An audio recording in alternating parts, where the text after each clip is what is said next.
ఈ పేరు చెప్తే అగ్గి మీద గుగ్గిలం అయిపోతున్నాడు రా మీ నాన్న. కోటేమా కోపడికి వచ్చి తాటాకులమంట. నీకు తెలవదు మావోయ్, ఒక్కొక్కప్పుడు మా చెడ్డ పట్టుదల. కోటయ్య ఈవేళ కాబట్టి రేపైనా చల్లబడతాడు గాని ఊళ్ళో నలుగురు దీనికి ఏమంటారో కూడా మనం ఆలోచించాలి కదా. వీళ్ళిద్దరికీ ఇష్టం చేసుకుంటే ఊళ్ళో వాళ్ళకి కాకపోతే వీలేశామంటారు అంతేగా. రాత తల్లిని చేరదీసినప్పుడు రత్తాన్ని మాత్రం వేయలేదు. వేశారు. గవర్నమెంట్ 3 ఎకరాలు ఇచ్చాక అంతా మావాడంటే మావాడని కమ్ముకున్నారు. అంతలో ఉంది. చేతిలో బెల్లం ఉంటే వెలి లేదు, గిలి లేదు. ఆ పోలయ్య గాడు ఒకడున్నాడే, సాగరాయి చెప్పులు మోసే విధవ, వాడికి కూడా భయపడ్డాను. ఎవరది?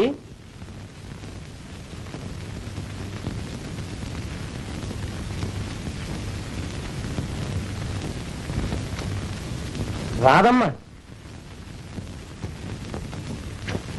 ఏంటి ఇట్టా వచ్చా? నన్ను పోలయ్య బలవంతాన్ని పెళ్లి చేసుకుంటాడు. ఎల్లుండే పెళ్లిట. సరుకుల కోసం పట్నం కూడా వెళ్ళాడు. మీ నాన్న ఏమంటున్నాడు? మా నాన్నకేమీ తోచకుండా ఉంది. గవర్నమెంట్ ఇచ్చిన 3 ఎకరాల భూమి అప్పు కింద ఓడగొడతానని సాగరయ్య బెదిరించాట. అది వీళ్ళ పని. అప్పులిచ్చి చెప్పులు మేమంటారు. డబ్బురా డబ్బు. డబ్బు గడ్డి తినిపిస్తుంది. ఇదేం కాదు గాని ఆ రత్నం దగ్గర వదనరా, ఆలోచిద్దాం. అవును. నేను రాను. పర్వాలేదు.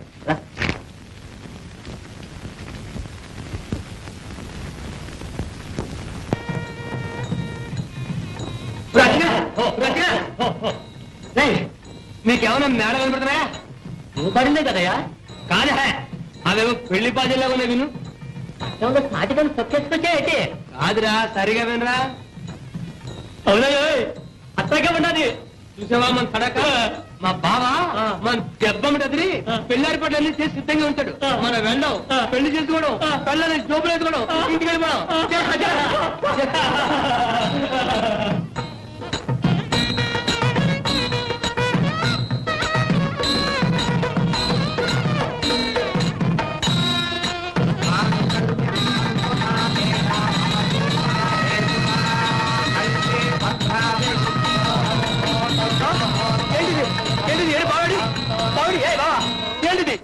నా కూతురు పెళ్లిరా?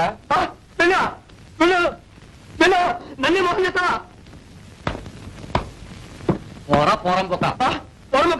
పొరమక డబ్బుతో మిలిటరీకి వెళ్ళిపోవాలి.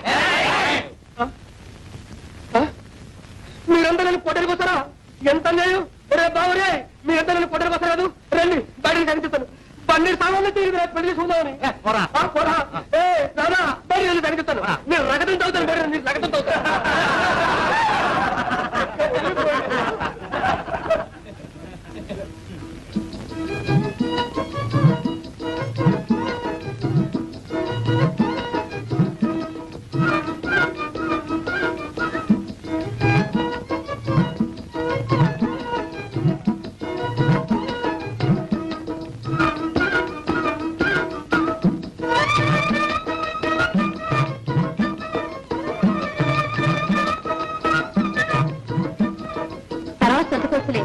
ఉడుకుడుగా తిను, లేతకండి.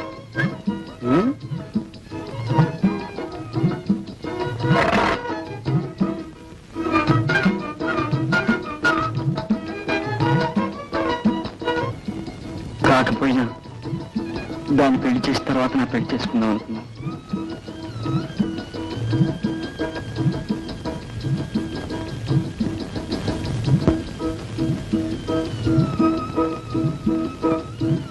ఏంటమ్మా కని మాడబెట్టేస్తున్నావు?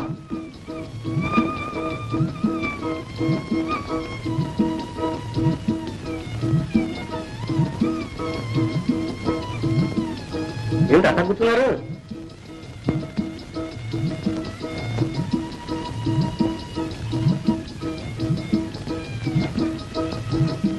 ఏమ్మా రాదమ్మా, ఎందుకు ఇట్లా ఉన్నారు? భారతమ్మ పెళ్లి గురించి నాన్న. పెళ్ళంతా మీరే చేసేటట్టున్నారు. అవునన్న, మనమే చేయాలి. భారతమ్మ పెళ్లి తనకు ఇష్టం లేదని వేణు మీద నిందేశాడు కాడు వాళ్ళ నాన్న. అయితే అందుకని వేణే ఆ పెళ్లి చేయించి వాళ్ళకి బుద్ధి చెప్పాలంట. రైట్. మాటంటే మాట, సూట్ అంటే సూటే. సోల్జర్ పిల్లం అనిపించావమ్మా. అవును వేణు, మా తల్లి చెప్పినట్టు ఈ పెళ్లి నువ్వే చేయాలి. చేసినట్టే. ఏ గోపాలం నీ దోస్తేగా?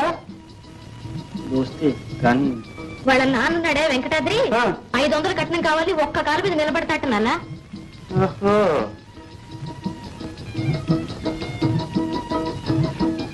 దీనికి విచారించడం ఎందుకు? మనకుండగా 3 ఎకరాల భూమి, అది అమ్మేద్దాం.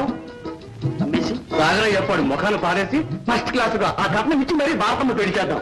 నాన్న నాన్న నాన్న పిచ్చి తల్లి. నాన్న అవునమ్మా. కానీ వేణు,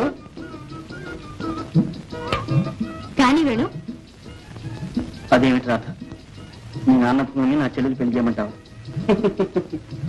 అదే న్యాయమైన వాడు, నువ్వు ఆడవలసింది మాట్లాడావు. చెప్తా విను. ఉందమ్మా,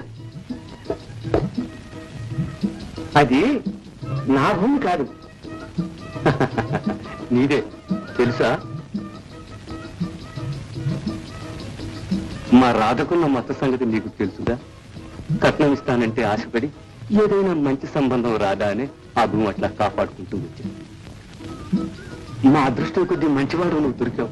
నువ్వు అడగకపోయినా భూమికి ఇయ్యాల్సిందేగా. మాట అంటే మాట, సూట్ అంటే సూట్, గురువాజ్ఞ. మరి ఏమనుకు వేణు,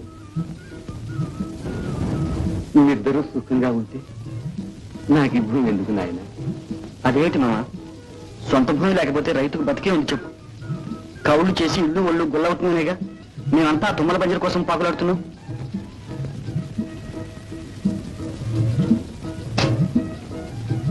భారతమ్మా, రాధా నీకోసమే వస్తున్నానమ్మా. అన్నయ్య ఎలాగున్నాడు? బాగున్నాడు. కానీ నువ్వు నేను కూర్చోవే. అమ్మ అన్నయ్య దగ్గరికి రావాలని ఎంత ప్రయత్నం చేసినా నాన్న కదని లేదు రాధా. ఏడ్చుకుంటూ కూర్చుంది. మంచి నాన్నే.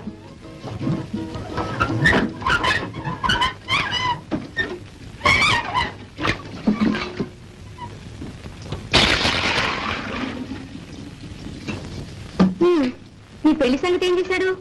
డబ్బు దొరకలేదు, అందుకని వైశాఖంలో కాదు శ్రావణంలో చేద్దామని కౌరు పంపాడు.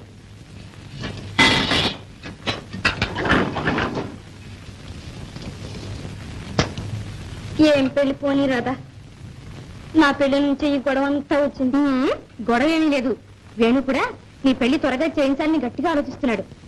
నీకేం పర్వాలేదమ్మా, దిగులు పడకు.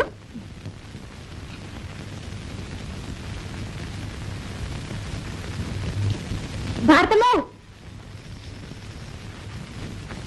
ఇదిగో ఈ కండలు నీకు ఇమ్మన్నాడు మీ అన్నయ్య. నీకు చాలా ఇష్టం ఒకటగా.